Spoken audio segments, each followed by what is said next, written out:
Lailatul Qadri yafaa ihuishwe, yatakiwa ihuishwe kwa kusoma Qur'ani, kwa kufanya wingi wa dua, kumnyenyekea Mwenyezi Mungu Subhanahu wa Ta'ala, eleza shida zako zote.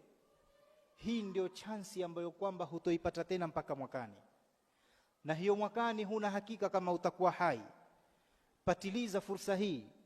Ndiyo una mitihani, ushafata wengi na ukawagongea milango wakakurudisha, hakuna anayetaka kusikiliza shida zako, lakini Allah Subhanahu wa Ta'ala peke yake, amman yujibul mudhtarra idha da'ahu, nani ambaye kwamba atamrudisha mtu aliyebanika na shida wakati anapomuomba? Hakuna yoyote. Dhiki zako, shida zako ni zako wewe mwenyewe, lakini kwa Mwenyezi Mungu azithamini shida zako. Binadamu hathamini shida zako. Siku zote mwanadamu hayuko tayari kusimama na wewe isipokuwa wakati wa furaha, wakati ukiwa na neema, wakati utakapokuwa umefungukiwa kimaisha. Kila mmoja atakuwa ni rafiki yako. Wewe unapokuwa ni Mwenyezi Mungu amekupiga tochi katika maisha, amekujalia mali, umefungukiwa, riziki zako zimekuwa nyingi, basi utaona kila mmoja atakuwa sasa anajinasibisha na wewe. Yule jamaa yangu bana yule, na hamuhusiani, lakini omba jamaa yangu, hata sijui uhusiano huu kuja vipi bana. Huyu bana, yule bana.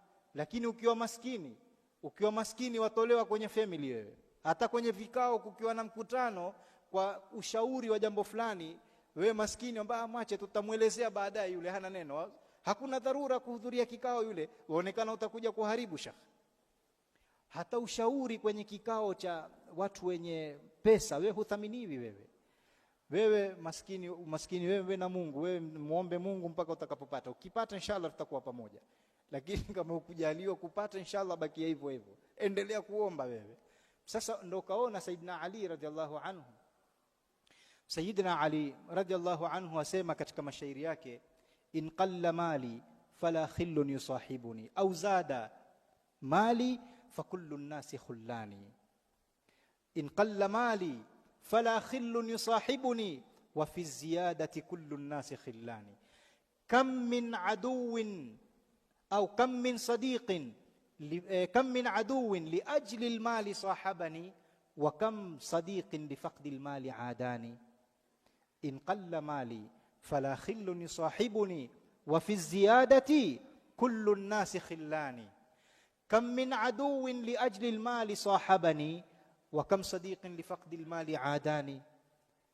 In qalla mali fala khillun yusahibuni, nikiwa na mali kidogo, sina kitu mimi, hakuna mtu atakayekuwa rafiki yangu. Wa fi ziyadati, sasa mali nimepata ziko nyingi, alhamdulillah, neema, kullu an-nasi khullani, kila mtu anakuwa rafiki yangu, sasa atakakuwa karibu naye, atakakuwa bui wangu. Asema kam min aduwin li ajli al-mali sahabani, ni maadui wangapi li ajli al-mali sahabani, kwa sababu ya kupata mali wamekuwa makaribu wangu, watakuwa marafiki zangu. Na nilipokuwa maskini ilikuwa hakuna adui kama yeye, hata salamu hataki. Ukimsalimia wa alaikum salam, si lazima mkono bana, tanchefua shekhi.